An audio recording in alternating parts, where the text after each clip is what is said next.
Bonjour à tous et bienvenue sur AquarioTube. Alors aujourd'hui, je vais vous parler des poubellariums. Donc qu'est-ce que c'est qu'un poubellarium? Eh bien c'est un aquarium ou un récipient que l'on place en extérieur. Donc ça permet pendant la saison chaude de placer les poissons en extérieur et ils se nourrissent un petit peu tout seuls avec les pontes d'insectes, ce qui fait qu'ils retrouvent un petit peu un instinct un peu plus sauvage. Et on les trouve souvent avec de plus belles couleurs, bien plus en forme. Et ils font aussi souvent des petits en extérieur. Donc là, il n'y a pas d'éclairage, pas de filtre. C'est le principe d'un poubellarium. Donc ce poubellarium, dans mon cas, c'est pas une poubelle, c'est un aquarium qui est fissuré et que je ne peux pas risquer à mettre à l'intérieur. Donc il est parti à l'extérieur. Et je me suis dit, pourquoi pas y faire passer mes Tannictis dedans. Donc toute la période de l'été, mes petits poissons vont là et ils sont très heureux. Voilà, donc alors, concernant ce poubellarium, comment on fait pour mettre en place un poubellarium? Alors, il faut savoir que les poubellariums ont un cycle beaucoup plus long à se mettre en place. Donc on n'est pas sur 4 à 6 semaines pour un cycle de l'azote. Il faut vraiment prendre 2 ou 3 mois avant d'avoir un poubellarium prêt à accueillir les poissons. Donc c'est quelque chose qui s'anticipe. Ici, le mien, il a déjà 1 an. Il a passé, je ne l'ai pas vidé pendant l'hiver. Donc on a ici des iris et des papyrus. Voilà. Alors pour ce qui est du poubellarium, le mien est composé de sable de Loire dessous. Il y a aussi un petit peu de pouzzolane que j'ai mis dans des bas. Voilà.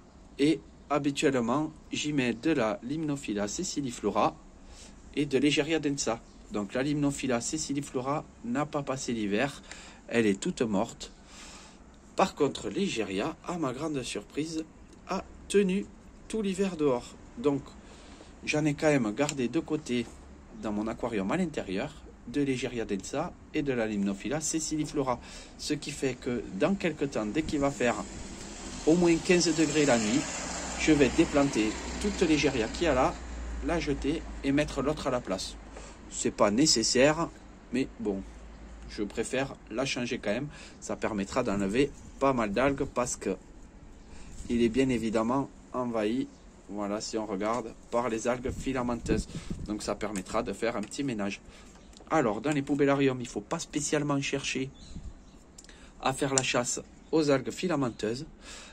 Parce qu'elles font complètement partie de l'écosystème. Donc évidemment, s'il y en a trop et que les poissons ne peuvent pas nager, c'est pas bien, mais il ne faut pas chercher à lutter contre. Donc moi, ici, ça n'est envahi, donc j'enlèverai bien sûr l'Egeria, je la remplacerai, ça me permettra d'enlever une grande partie des algues. Et de l'autre côté, j'ai de l'hydrocotyle, le Cocéphala. Donc ça, ce sont des morceaux de mon autre aquarium que j'ai jeté, quand je taille, je les jette ici. Et ainsi qu'un petit peu de Ceratophyllum demersum. Je commence à jeter toutes mes plantes qui peuvent flotter dans le poubellarium parce qu'il se met en place gentiment. Donc en ce qui concerne l'iris et les papyrus, ils sont dans des petits pots. Alors, on ne va peut-être pas pouvoir les voir. Si, on le voit un petit peu. Donc c'est un petit bocal en verre que j'ai rempli de terreau et de sable par-dessus, et j'ai planté mon papyrus à l'intérieur. J'ai fait la même chose pour l'iris. Donc eux peuvent tout à fait passer l'hiver dehors. L'iris, une fois qu'il était en fin de saison, je l'ai coupé court et il est reparti tout seul. Voilà. Et pour ce qui est du papyrus, ben lui, il a survécu tout l'hiver. Voilà, donc j'ai simplement coupé une bouture de ce papyrus que voilà. Voilà, donc ce petit poubellarium est en place, il est prêt à accueillir les poissons dès les beaux jours. Donc ce sont mes Tannictis qui vont venir ici et qui me feront des petits. Alors les petits n'ont pas une énorme capacité de survie dans les poubellariums parce qu'ils ne trouvent pas forcément facilement à manger.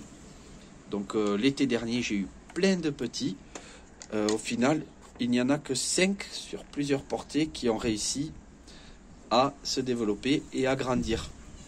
Donc cette année, ce que je vais faire, c'est que quand j'aurai des petits, je vais les récupérer et les mettre dans mon bac principal à l'intérieur pour pouvoir les nourrir et les aider à se développer. Voilà, voilà pour ce qui est de ce poubellarium. Normalement, les poissons se nourrissent tout seuls.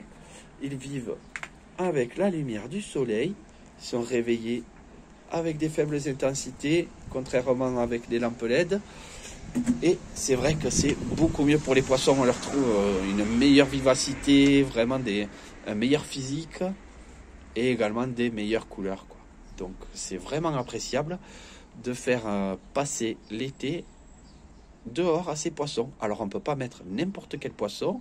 Le poubellarium ne doit pas non plus être en plein soleil, parce qu'en plein soleil il va prendre de grosses variations de température. L'idéal c'est d'en enterrer 40 ou 50 cm dans la terre et de laisser dépasser le reste. Donc souvent les gens font avec une poubelle ou un énorme seau qu'ils enterrent dans leur jardin à 40 ou 50 cm de profondeur. Ça dépasse un petit peu et là les poissons sont un peu plus à l'abri des variations de température.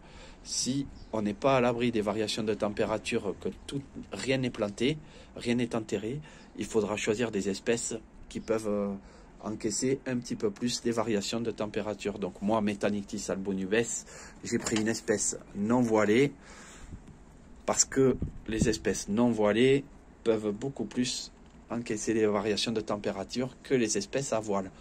Donc voilà pour ma présentation sur les poubellariums. J'espère qu'elle vous a plu. Je vous montrerai bien évidemment la mise en place lorsque je changerai les plantes et que je referai le niveau d'eau et aussi l'introduction de mes petits poissons. En attendant, j'espère que ça vous aura permis de découvrir un petit peu ce qu'est un poubellarium. Voilà, je le rappelle encore un coup, le cycle est beaucoup plus long à se mettre en place. Donc si vous voulez en faire un chez vous, il faut s'y prendre 3 mois en avance, au moins 2 mois en avance, et aussi éviter de le mettre en plein soleil. Voilà. Allez, je vous dis à une prochaine fois sur AquarioTube.